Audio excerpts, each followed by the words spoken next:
I'm Wayne Dysinger. I'm a primary care physician in Southern California, and we see patients, and we do all of it with a lifestyle medicine flavor. So we're all the time giving nutrition prescriptions and meditation prescriptions and trying to reverse disease. For the average person with type 2 diabetes, there's a progression. So you start off, we have a word pre-diabetes, but there's actually a pre-diabetes. So you start off maybe a decade before you're actually diagnosed with diabetes with these early signs of disease. And it can show up in insulin levels. It can show up even just in body mass index or your weight. The primary care setting allows you to start having those conversations very early on. So you can sort of figure out when people are starting that step in towards diabetes. And that's the best time to reverse it, in those early days. Employers and health plans are involved in healthcare because they're trying to give a benefit to their employees, and they're really trying to save the overall healthcare dollar because the culture in the United States is such that employers pay for healthcare to a large extent. So if they can save money in those healthcare dollars, then it's a good thing. Now, type 2 diabetes costs money. Some statistics say about $1,500 for every point elevation in A1C. If you can keep that down, then you're saving that amount of money per employee per year.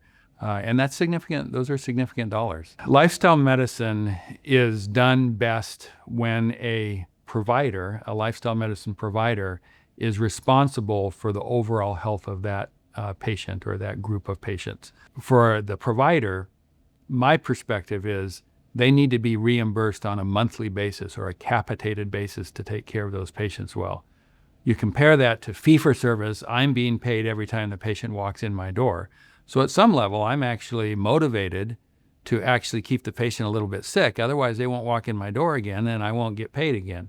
So I'd rather be motivated by this capitated system where if I get my patient really healthy and I never see them for 3 months, I still get actually paid. And of course, if I'm thinking about getting paid when that patient's healthy, I need to figure out ways to keep the patient healthy, even if I'm not seeing them. So I might be texting them, or I might be having them see my dietitian or my health coach, because that's going to help them keep the income stream for me and stay healthy. It works best for everybody. My hope for the future of primary care and type 2 diabetes, first, just that every primary care doctor realizes that diabetes is a foodborne illness and that's largely overcomable by lifestyle. It varies from patient to patient. It varies from the sort of variation of diabetes that people have. But as a general rule, diabetes is preventable. And if people have it, at least in their early stages, it's reversible. The second goal is that primary care physicians actually have the tools that allow them to help their patients reverse. So what are those tools? It's things like lifestyle prescriptions. It's things like shared medical appointments. It's things like having what we call advisors or experts or health coaches, people that can help the patient along the journey alongside the physician or the mid-level provider. It's technologies, it's apps and things like that.